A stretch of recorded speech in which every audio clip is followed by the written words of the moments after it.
Hey everybody, I'm back in the garden just to let you guys see a little bit of what's going on. I got a chance to finish planting my collards and cabbage today.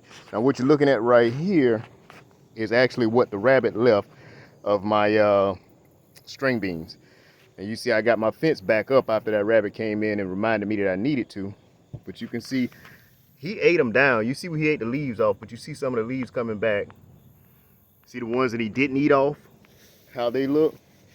This is what they should look like. They should start coming up because this plant right here is going to start producing string beans pretty soon.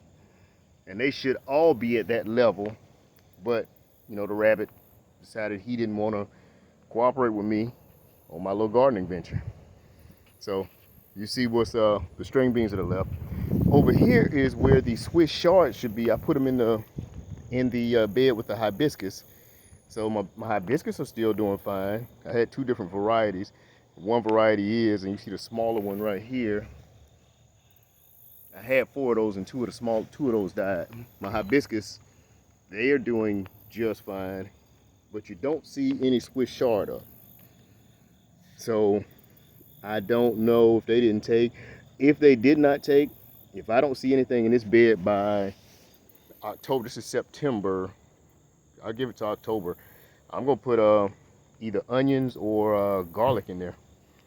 It's gonna be onions in this bed, and my spinach hadn't come up yet. So in that bed right there, that looks empty, that's the spinach bed. They haven't come up. If they haven't come up, then sometime in October, then I'm gonna put either onions here and the garlic in this bed, or the garlic in this bed and onions in that bed.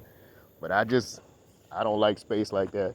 And the problem I have with putting garlic and onions in there is that they're going to be there like all spring and through next year, so you can't plant that bed. Those beds are going to be planted for next year if I do that.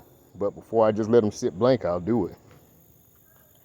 Okay, so here's my cabbage. Those are the cabbage plants. Some of those I just put out today.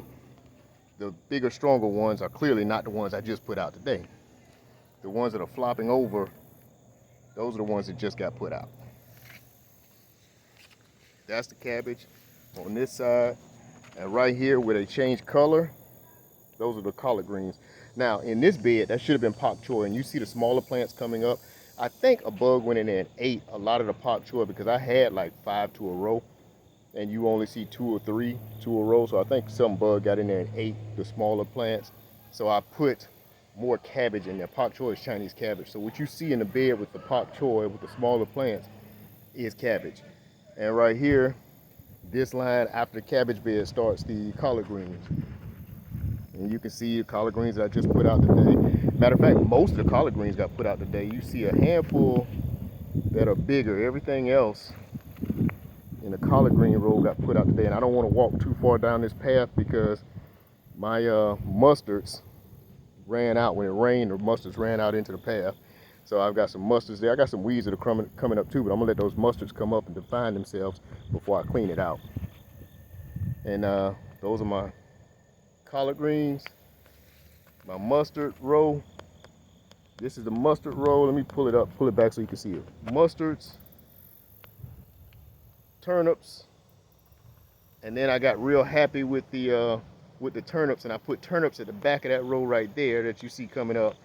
And then I ran this row with radish, and then I came back because I got happy with seeds again, and I dropped more mustard. So that row is mustard. So this is mustards, turnips, and I gotta watch my footsteps because you see those are the plants ran out during the rain.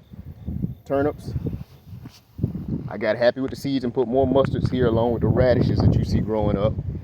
And I got happy again and put turnips down there. So I got a row with turnips back here, mustards up here, mustards and radishes. And man, this part of the garden here is struggling. I'm gonna have to drop some more clay. I think the rain washed all of the soil, the good stuff I had up here away. So I'm gonna have to drop some more because you see a bunch of red clay up here and not much growing in it. And right here, I threw some more mustards right here. So you see the mustards are starting to come up. So I dropped some more mustard. So I got mustards, and mustards, along with carrots. So if you see those those are my carrots. So I got some carrots coming up in this row too, but I didn't put enough carrot seed here to leave a whole row just for those carrots, so I threw some mustards in there. Here you see my potatoes and a garlic shoot that I planted that's decided to come up. My potatoes weren't coming up fast enough, so I put the garlic there, and then the potato decided it wanted to show up.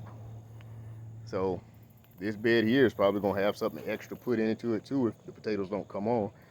I think I might have because you guys have seen my potatoes in the bucket, and the bugs keep getting those, so I might be struggling on potatoes this year. We'll see. And clearly I don't have any spinach. Spinach takes a little while to pop, but man, these should have popped already. So that's it, guys. That's the whole garden. It's supposed to be Swiss chard in there with the hibiscus. String beans, supposed to be turnips. They didn't do it.